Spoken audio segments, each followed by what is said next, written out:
Stock market एक bubble हो चुका है, मैसिव क्रैश आने वाला है।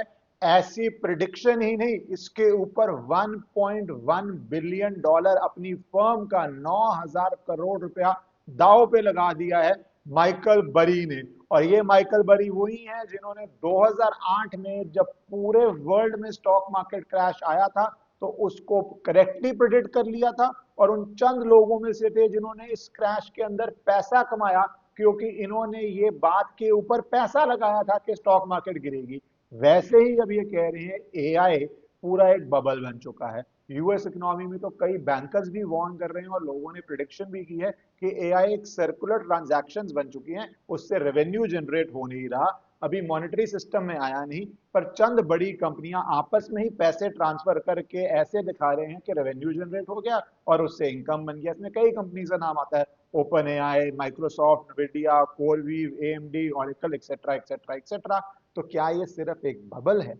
और उनका जो ये पट है, पट का मतलब बेसिकली हो गया, अगर कंपनी का स्टॉक प्राइस गिरेगा तो वो पैसे कमाएंगे, अगर बढ़ेगा तो वो पैसे लूज करेंगे। 1.1 बिलियन डॉलर्स के पट लिए हैं दो सबसे बड़ी कंपनीज जो एआई में चल रही है, निविडिया जो वर्ल्ड की लार्जेस्ट कंपनी बन चुकी है, और दूसरी प्लेटनेर को लेके।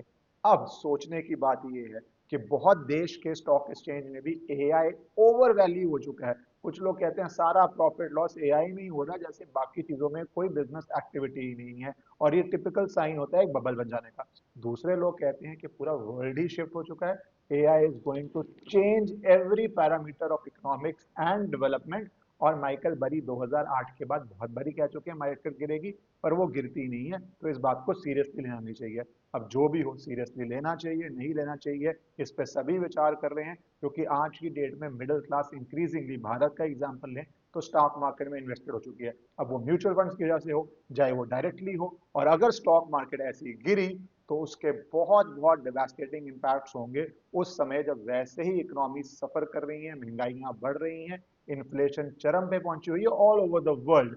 सो आने वाले दिन ये साबित करेंगे क्या 2008 जैसा क्रैश होने जा रहा है, या सही में वर्ल्ड एक नए इकोनॉमिक ऑर्डर में, एआई बेस्ड ऑर्डर में जा रहा है।